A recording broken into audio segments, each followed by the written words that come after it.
They bullied the wrong man. Now a cold-blooded killer is after them. What would you do if the man everyone bullied in your town turned out to be a trained killer seeking revenge? Sometimes a person's silence isn't shyness, it's the echo of suppressed fury. And when that echo is finally released, there's no turning back. This is the story of a man everyone underestimated.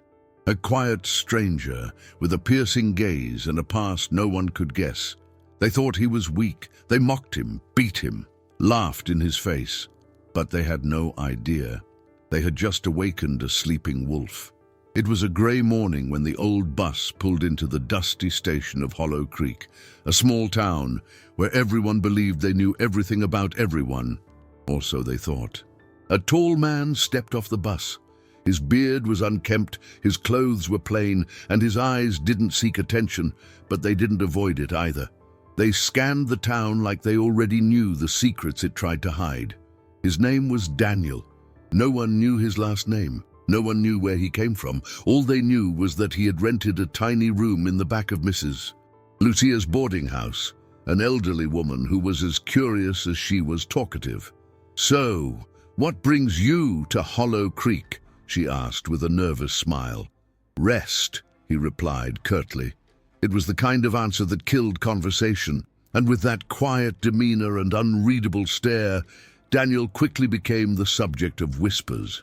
"He's probably hiding from something," they said. "Looks like an ex-con."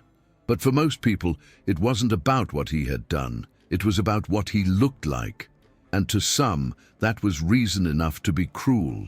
It started like a joke. Daniel had only been in Hollow Creek for a week when he walked into Mike's diner, a greasy spoon run by the local loudmouth Mike Jr. and frequented by the town's self-proclaimed tough guys. They were already there when Daniel entered, 3 of them. Jake, the leader, built like a linebacker with a sneer that never left his face. Todd, his shadow, always laughing at everything Jake said. And finally, Cody, the youngest, desperate to impress. Daniel ordered a coffee and sat quietly at the corner booth, head down, minding his own business. But his silence, again, was like blood in the water. Jake leaned in from across the room. "Hey, beard guy," he called out loud. "You a monk or something? Or just allergic to soap?" Todd chuckled. Cody added, "Maybe he's mute or stupid." Daniel didn't flinch. He just sipped his coffee, eyes steady, like their words didn't reach him. That, of course, made it worse. Jake got up, walked over, and slammed his hand on Daniel's table, making the cup rattle. "You deaf stranger, I'm talking to you." Daniel looked up slowly. His gaze met Jake's, cold, calm, empty. It was the kind of stare that should have made Jake think twice. But pride and a crowd can be a dangerous mix. Jake grinned and picked up Daniel's coffee. "Let me get you a refill," he said mockingly, before pouring the steaming liquid straight onto Daniel's lap.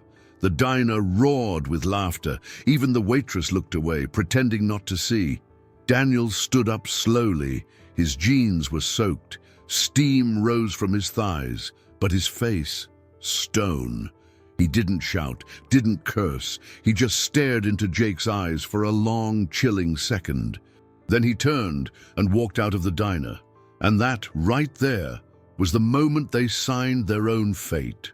After the incident at the diner, the whispers grew louder, and so did the torment.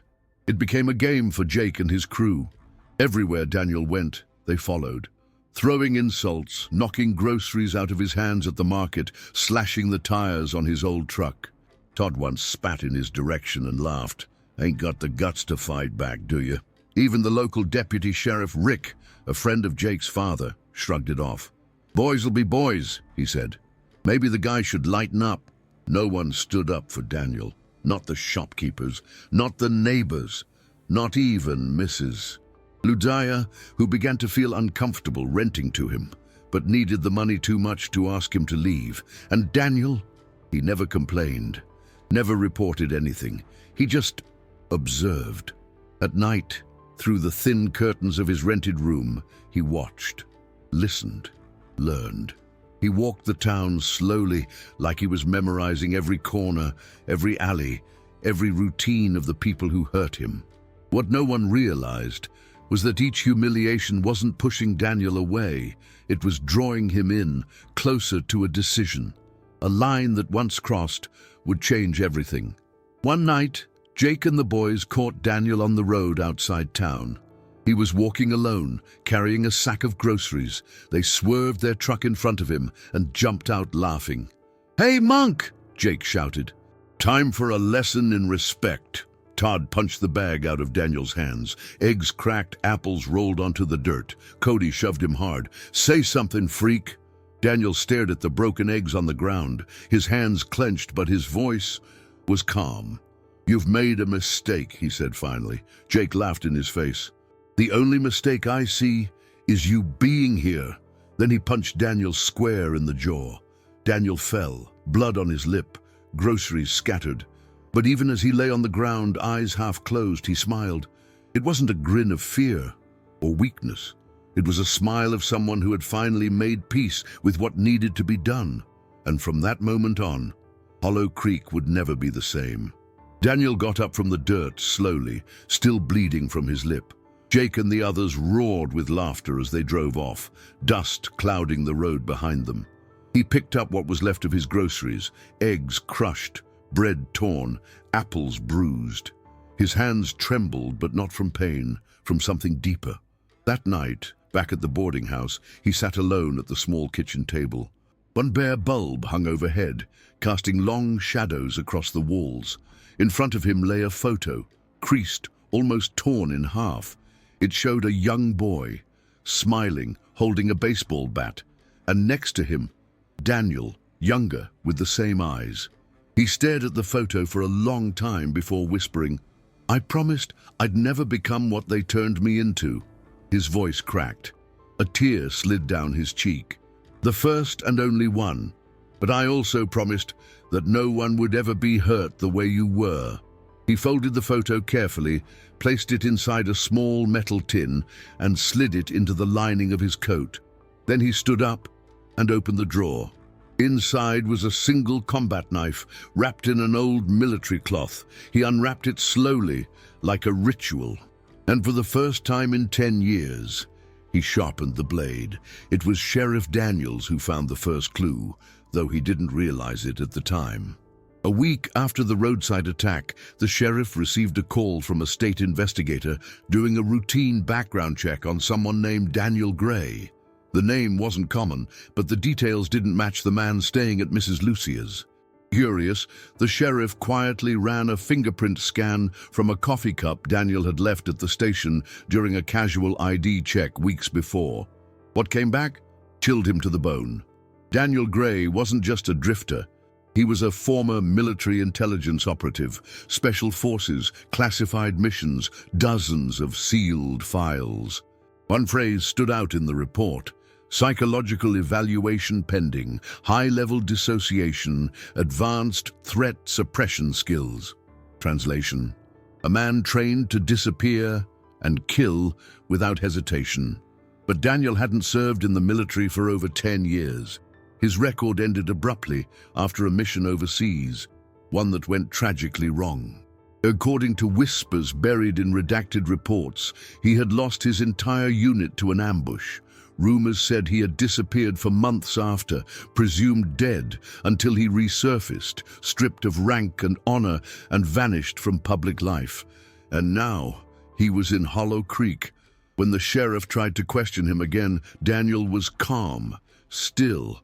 "You know what they did to me," he said, his voice level. "And you know what you didn't do."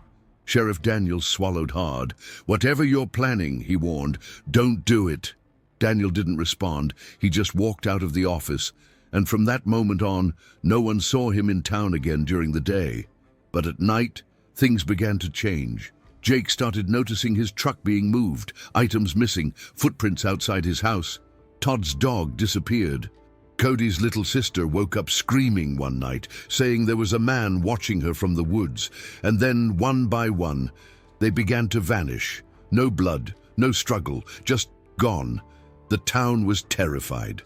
But the sheriff knew this wasn't chaos. This was precision. It started with Cody. He never showed up for work at the gas station one morning. His mom reported him missing that night. His phone was found in the woods, screen shattered, battery removed, a single boot print next to it. The tread was military grade. Todd was next. His disappearance was more violent. Blood on the floor of his garage, a dent in the hood of his car. His father swore he heard someone whistling just before the dog started barking, and then everything went silent. Jake, now visibly shaken, walked into the sheriff's office demanding protection. "This is nuts! Someone's messing with us." But deep down, he knew exactly who. Sheriff Daniels looked at him hard. "What did you boys do to that man?" Jake tried to laugh it off. "It was just jokes. He was weird. We were just having fun. Fun doesn't disappear people, Jake." Jake left the office furious and afraid. He started carrying a gun everywhere he went, slept with it under his pillow, installed cameras around his house. But it didn't help. That night, every light in his home went out at the same time. When the sheriff arrived the next morning, Jake was still there, but he was a wreck, shaking, pale, crying. "He was inside," Jake whispered. "He stood right next to my bed. I couldn't move. I couldn't scream. He just stood there and said, 'You remember me now?'" There was no sign of forced entry, no fingerprints, just the word "remember" carved into Jake's bathroom mirror. The town spiraled into fear. Rumors exploded. The local Facebook page was flooded with theories. Some blamed a cult, others thought it was a serial killer. But Sheriff Daniels knew better.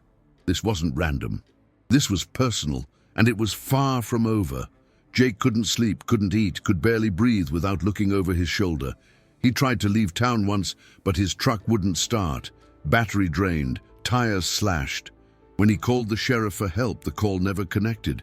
It was as if Hollow Creek had become his prison, and the man he once mocked, its warden. One night the town lost power, not just his house, the entire grid. Black as pitch.